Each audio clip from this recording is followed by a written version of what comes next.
Janasena party NDA కూటమి సాధించిన విజయానికి ప్రజల యొక్క స్పందన, ప్రజల యొక్క విజ్ఞత, దాని మేరకు ప్రథమంగా వారికి నేను కృతజ్ఞతలు తెలియజేస్తున్న రాష్ట్ర ప్రజలకు. జనసేన పార్టీ నుంచి నా పేరు వర్ధన్ ప్రసాద్, నర్సాపురం కాన్స్టిట్యున్సీ నుంచి మాట్లాడుతున్నాను.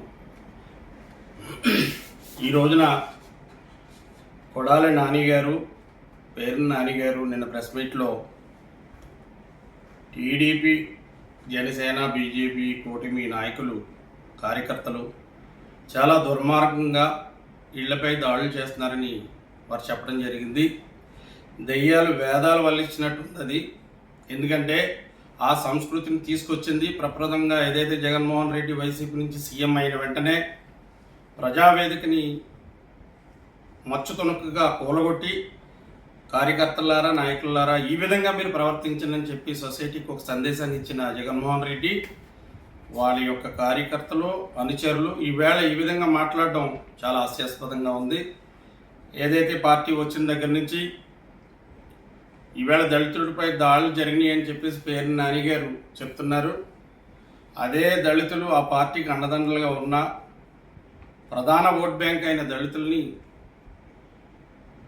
అనంతబాబు అనే ఎమ్మెల్సీ అతి కిరాతకంగా చంపి కారులో పార్సిల్ చేసి తీసుకొస్తే ఆ రోజున ఈ పేరున్న నానిగారు ఏమయ్యారు, కొడాలి నాని గారు ఏమయ్యారు, జగన్మోహన్ రెడ్డి గారు ఏమయ్యారు. నేను ఎస్సీలకు మేనమామ లాంటి వాడిని అన్న వ్యక్తి మేనల్లుడు చచ్చిపోయిన రోజున జగన్మోహన్ రెడ్డి ఏమయ్యారు.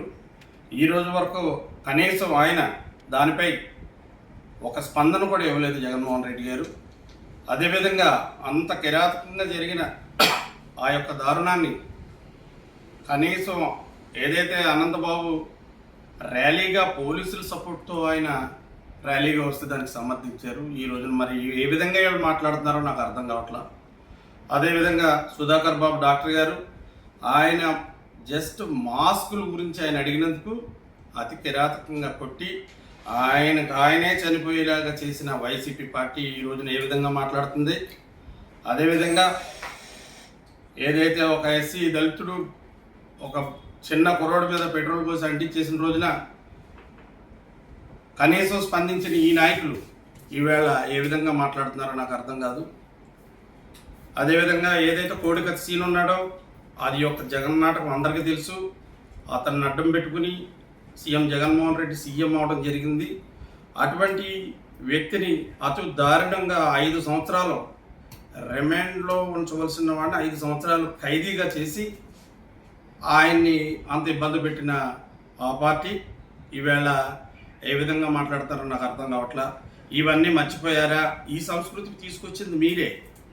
ఏదైతే అంతకుముందు సుదీర్ఘ పాలన చేసిన కాంగ్రెస్ పార్టీ అవనివ్వండి, టీడీపీ పార్టీ అవనివ్వండి, ఏ రోజున కార్యకర్తలు చాలా క్రమశిక్షణగా వెళ్ళే విధంగా రాష్ట్ర నాయకులు చూసేవారు. కనీసం ఇంత దారుణాలు జరుగుతున్నప్పుడు రాష్ట్ర అధినేత అయిన జగన్మోహన్ రెడ్డి కనీసం బయటకు వచ్చి అయ్యా మీరు ఆ విధంగా ప్రవర్తించకూడదని చెప్పి ఏ రోజున మాట్లాడలేదు. ఏదైతే సీఎం చంద్రబాబు నాయుడు గారు వాళ్ళ పర్సనల్ విషయాల్లో, ఫ్యామిలీ విషయాల్లో మాట్లాడిన కొడాలి నాని ఈ రోజున కార్యకర్తలు రోడ్ల మీద తెగబడ్డారని మాట్లాడుతున్నారు. పోలీసులు సహకరించట్లేదు అంటున్నారు. ఇవాళ అబద్ధర్మ సీఎం మీ పార్టీ నాయకుడే జగన్మోహన్ రెడ్డి. పోలీసులు అందరూ కూడా మీ వైపే ఉండి గతంలో ఎన్ని జరిగిన పోలీసు వ్యవస్థ ఎప్పుడూ స్పందించలేదు. ఆ రోజున మీ నోళ్ళు ఏమైనాయి, ఈ రోజున మీరు మాట్లాడుతున్నారంటే ఇది చాలా హాస్యాస్పదంగా ఉంది. పేరున్న నాని, కొడాలి నాని గుర్తుంచుకోవాల్సింది ఏంటంటే ఏదైతే ఈవేళ ముసల కన్నీరు మీరు కారుస్తున్నారో, మీరు ఏది చేశారో అది మీకు వచ్చింది. మీరు ఆ రోజున విజ్ఞత కోల్పోయి నోరుంది కదా అని మీ ఇష్టానుసారంగా మాట్లాడారు. రాజకీయ విజ్ఞత లేకుండా మాట్లాడారు. రాజకీయాలని శాశ్వతం కాదు. ప్రతిసారి ఒకటే పార్టీ ఉండదు. ఒకసారి ఒక పార్టీ రావచ్చు, ఒకసారి ఇంకో పార్టీ రావచ్చు. రాజకీయ విజ్ఞతతో మనం మెలకువగా ప్రవర్తించవలసిన అవసరం ఉంది. భావితరాలకి మీరిచ్చే ఒక బిహేవియర్, మీ బిహేవియర్ భావితరాల మీద పడుతుంది. అది పడే ఈ రోజున కొంతమంది మీపై దాడులు చేయడం జరుగుతుంది.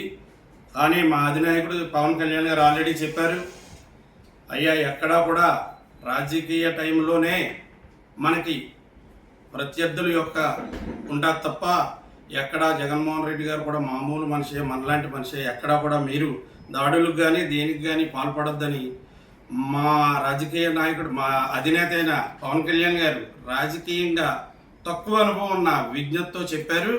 ఆయన చూసి మీరు సిగ్గు తెచ్చుకుని బుద్ధి తెచ్చుకుని బతకాలని చెప్తున్నాను. అదే పవన్ కళ్యాణ్ గారి మీద పేరు నాని గారు అసలు ఆయన ఏ విధంగా కూడా సరిపడు ఆయన కామెంట్ చేశాడు. ఈవేళ మీకు వచ్చేటప్పటికి మీకు నొప్పి తెలుస్తుందా? విజ్ఞతతో ఇప్పటికైనా ప్రవర్తించండి. మా కార్యకర్తలు ఎక్కడా కూడా తొందరపడరు, క్రమశిక్షణ కలిగిన కార్యకర్తలు. ఎందుకంటే మా జనసైన్యం అంతా కూడా యూత్.